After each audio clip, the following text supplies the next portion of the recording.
Christian Audio, a division of Recorded Books, presents The Wages of Cinema, a Christian aesthetic of film in conversation with Dorothy L. Sayers, Studies in Theology and the Arts series, by Crystal L. Downing. Narrated by Stephanie Dillard. Introduction. Truth, Beauty, and Goodness.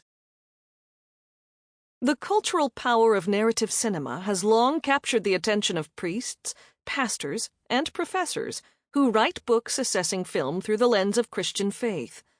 Extracting spiritual insight from secular films as well as Jesus movies, many celebrate the revelatory truths or moments of transcendence generated in and by cinema. Their inspirational books have done a service for Christendom. The Wages of Cinema offers a different kind of service. Unlike most books by Christians, it emphasizes the history of film as well as the development of secular theories about the artistry of its form. This is important. Christians who would consider naive any evangelist who proclaims, "I don't care about Christian theology, I just save souls from hell," often display similar naivete when it comes to film, extracting salvation messages from movies while displaying no knowledge of film theory. They seem unaware that, in the early decades of cinema, cineasts, filmmakers as well as lovers of cinema, argued about the essence of the medium, just as bishops in the early centuries of Christianity argued about the essence of Jesus as the medium of salvation.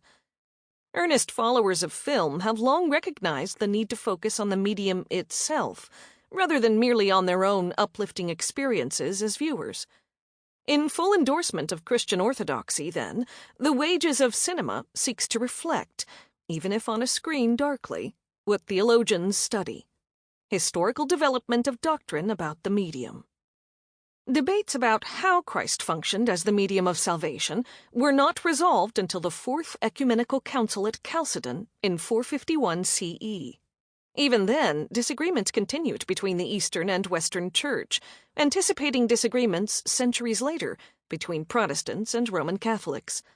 The same might be said of scholarly debates about the medium of cinema, debates exacerbated by the development of digital media, such that a film is no longer photographed on celluloid film. Nevertheless, attentiveness to cinematic techniques displayed on the screen, though never saving us from sin, might save us from obsession with the wages of cinema, which includes judging a movie by how much money it makes or awards it garners, or else by counting the number of sinful scenes and hellish words it contains. A Guide Through Sin and Cinema. To explain the sins that landed people in hell, Dante Alighieri did something unusual as he began writing the Inferno in the early 14th century. He inserted a human guide. His Divine Comedy, as the completed poem was later called, is still read 600 years after its composition, largely due to the dynamic between Dante as first-person narrator and his guide through the Inferno and Purgatorio. Inspired by the fact that Dante's explicitly Christian work about the wages of sin continues to be studied, even at secular universities, The Wages of Cinema similarly employs a guide to direct our journey through the complex circles of cinema, including infernal debates among film scholars. Whereas Dante chose as guide Virgil, 70 to 19 BCE, the author of the Aeneid, this book invokes an author who translated the Inferno and Purgatorio into English, Dorothy L. Sayers, 1893 to 1957. Whose faith was reignited, partially due to an infernal film, as she called it. The primary difference is that Sayers had much greater acquaintance with the movie industry than Dante's guide had with Christianity, since Virgil died before the birth of Jesus. Nevertheless, as Sayers notes, the Church of Rome has always held that Virgil was a prophet of Christ.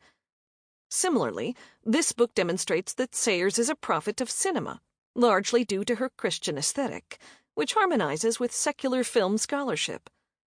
Unlike books that tend to extract theological messages while ignoring techniques of the cinematic medium, The Wages of Cinema views film through the lens of Sayers' theology of art, thus echoing what Christianity preaches, that is, the importance of a medium that entered into and changed history. Sample complete. Ready to continue?